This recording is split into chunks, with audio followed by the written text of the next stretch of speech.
नमस्कार दोस्तों, मेरा नाम नरेंद्र कुमार है। आज मैं ATG 12 रजिस्ट्रेशन के बारे में बात करूंगा कि ATG 12 रजिस्ट्रेशन है क्या, किसको अप्लाई करना चाहिए, इसका एलिजिबिलिटी क्राइटेरिया क्या है, इसका बेनिफिट क्या है, आपको टाइम कितना लगेगा और कौन कौन इसको अप्लाई कर सकता है, प्रोसीजर क्या है, इसका बेनिफिट क्या है। इन सारे टॉपिक्स को हम लोग आज कवर करेंगे।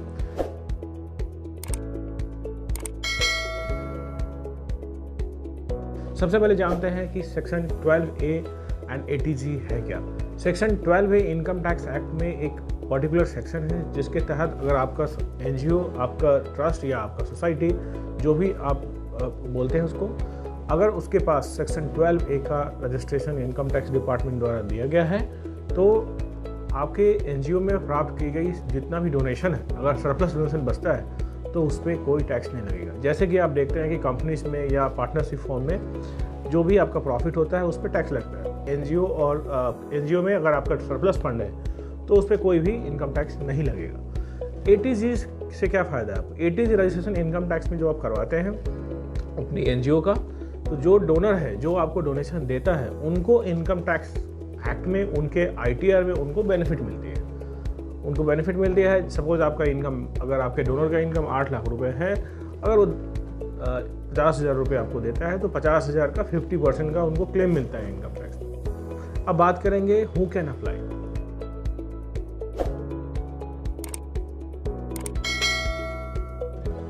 Who are the eligible applicant to apply for section ATG 12A। Means कौन इसके लिए अप्लाई कर सकता है। If you want to apply for ATG 12A means you should be either registered under Society Act or Trust Act or Section 8 of Indian Companies Act।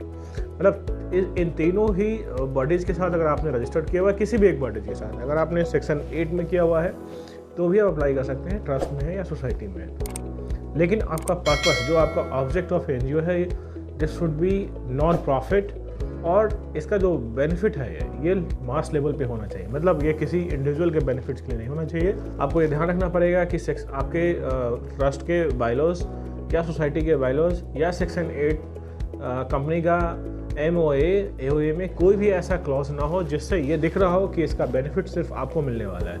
अगर ये दिखेगा तो ITO आपको इसका बेनिफिट, आपको रजिस्ट्रेशन नहीं देगा।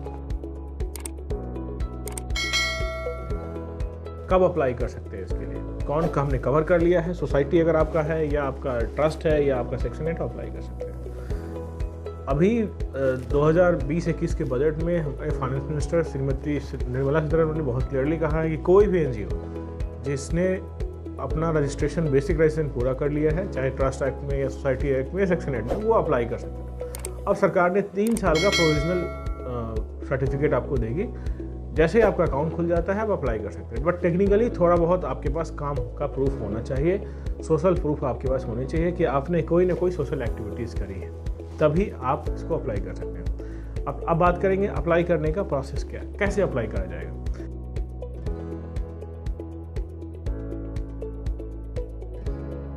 जब भी आप गूगल में सर्च कर सकते हैं इनकम टैक्स E-फाइलिंग, वहाँ पे आपकी जो फॉर्म होगी या आपका जो सोसाइटी है या अगर आपका बिजनेस चलता है, सबका एक कॉमन लॉगिन बना हुआ है।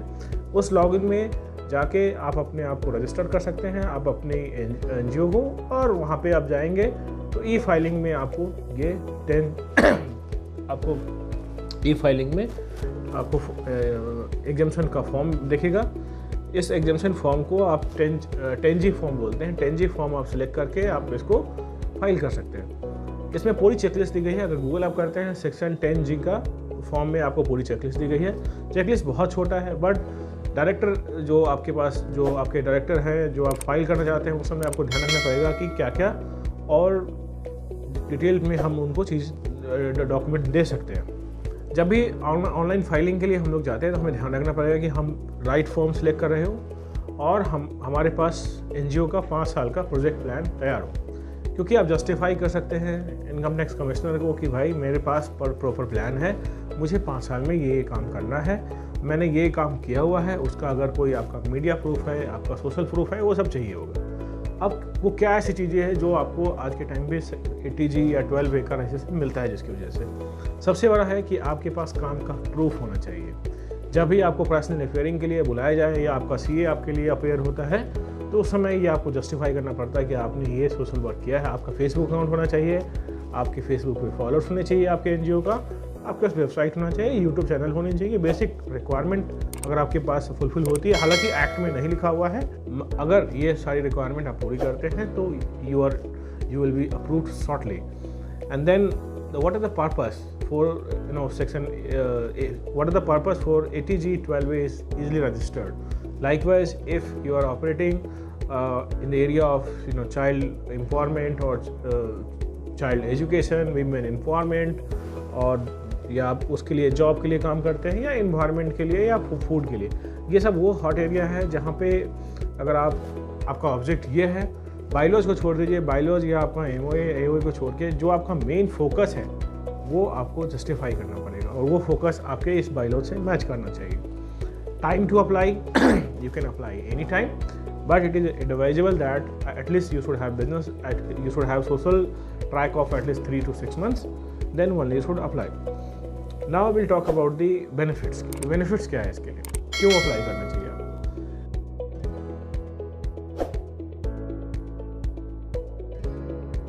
बहुत सारी जो गवर्नमेंट की स्कीम्स आती है उसमें ATG 12A की रिक्वायरमेंट नहीं होता है, बिकॉज गवर्नमेंट अगर आपको कोई भी प्रोग्राम में या आपको पार्टिसिपेट देता है बट तो आपसे वो मांगेंगे नहीं, बट एज ए एनजीओ आपके पास 12A एंड ATG होना चाहिए। 12A दोनों अलग अलग सेपरेट एप्लीकेशन है, कुछ एक स्टेट में दोनों एक साथ फाइल हो सकता है, कुछ एक स्टेट में आपको अलग अलग फाइल करना पड़ता है। मतलब पहले आपको 12A मिलेगा, उसके बाद आपको ATG मिलेगा। 12A का फ़ायदा ये है कि जैसे आपको ज़्यादा डोनेशन मिला, जो सरप्लस फंड है वो आपका टैक्सेबल नहीं होता। जैसे आपने 10 लाख रुपए का डोनेशन रिसीव करी, 8 लाख रुपए आपने खर्चा कर दिया पूरे साल में, 2 लाख का आपका सरप्लस है, जिसे कमर्शियल लैंग्वेज में प्रॉफिट कहते हैं। इस प्रॉफिट या सरप्लस पे कोई टैक्स नहीं लगेगा आपके पास अगर 12A है तो ये सीधा कैपिटल अकाउंट में ट्रांसफर हो जाएगा। ये बेनिफिट है 12A का। ATG आपके डोनर के लिए है, जो डोनेशन आपको देता है उसको इनकम टैक्स एक्ट में 50% क्रेडिट मिलता है। क्या गवर्नमेंट प्रोजेक्ट लेने के लिए ज़रूरत है? नहीं ज़रूरत है, बट आपको लेना चाहिए। FCRA के लिए अगर आपको फॉरेन फंडिंग चाहिए, अगर आप कोई ऐसा सोशल वर्क करते हैं जिसमें आपको फंड की ज़रूरत बाहर से पड़ती है या आपके पास डोनर है देने के लिए, जब आप FCRA के लिए अप्लाई करते हैं जनरली 12A ATG रिक्वायर्ड नहीं है, वो नहीं मांगते हैं, लेकिन आपके पास होना चाहिए। अगर होता है तो आपकी फाइल को पोस्ट अप मिलेगा। अब आप बात करेंगे कि ATG 12A का जो आगे का प्रोसेस, अब आपको अप्रूवल मिल गया है। अब आपको ध्यान रखना पड़ेगा, जब भी आप कोई अपने ऑब्जेक्ट क्लॉज को चेंजेस करते हैं या कोई आपके कंपनी में कोई चेंजेस है, अगर सेक्शन 8 कंपनी है या ट्रस्ट में ट्रस्ट चेंज हो गया, इसका इंटीमेशन आपको इनकम टैक्स को देना चाहिए। अगर आप नहीं देते हैं तो इनकम टैक्स आपको दी गई जो एग्जेम्पशन है उसको वापस ले सकती है। आपको ध्यान रखना पड़ेगा इसका कोई मिसयूज़ ना हो, आप कोई टैक्स इवेजन का काम ना करें। इन सारी चीज़ों का ध्यान रखना चाहिए। जिस पर्पज़ के लिए आपने लिया हुआ है उसी पर्पज़ के लिए इसका इस्तेमाल होना चाहिए।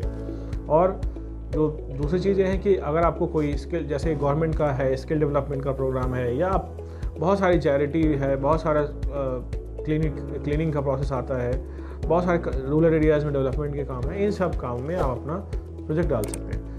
अगर आप बात करेंगे, हमारे पास 3 ऑप्शन रहता है, ट्रस्ट है, सोसाइटी है, सेक्शन 8 है। तो हम लोग हमेशा रिकमेंड सेक्शन 8 को करते हैं। सेक्शन 8 हाईली रिकमेंडेबल है, बिकॉज ये ऑनलाइन आप देख सकते हैं, मिनिस्ट्री ऑफ कॉर्पोरेट अफेयर्स में रजिस्टर्ड है। डायरेक्टर चेंज होना या ये सब सारा प्रोसेस बहुत ईजी है। किसी भी प्रकार की अगर आपको कोई भी सपोर्ट चाहिए ATG 12A या सोसाइटी फॉर्म करने के लिए, एनजीओ फॉर्म के लिए, आप हमें रीच कर सकते हैं www.enterslice.com, या आप हमें ईमेल कर सकते हैं info@enterslice.com। नेक्स्ट वीडियो में हम लोग फिर से एनजीओ के बारे में बात करेंगे कि एनजीओ की और क्या क्या प्रोसेस है, लीगलिटी क्या है और प्रोजेक्ट फंडिंग क्या है। थैंक यू, नमस्कार।